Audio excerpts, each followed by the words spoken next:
மண்ணுலகில் வந்தோர்க்கெல்லாம் இன்ப துன்பம் என்றும் உண்டு.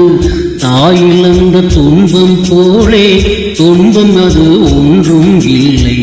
பூமி என்ற தாயும் உண்டு, வானம் என்ற தந்தை உண்டு. நீங்கிடாத சொந்தம் என்று நீரும் காட்டும் எங்கும் உண்டு. கோபாலம் பாடும் காலை வந்து வரவேற்கும். தாயின்றி நின்ற பிள்ளை தன்னை என்றும் காக்கும். நீ காணும் எல்லாம் உங்கள் சொந்தம்.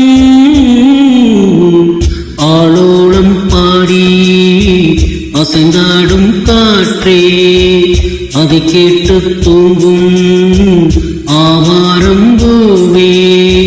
தனியானால் என்ன துணை இங்கே நான் பாடும் பாட்டுண்டு. அமுதே என் கண்ணே பசும் பொன்னே இனி துன்பம் ஏன் இங்கு.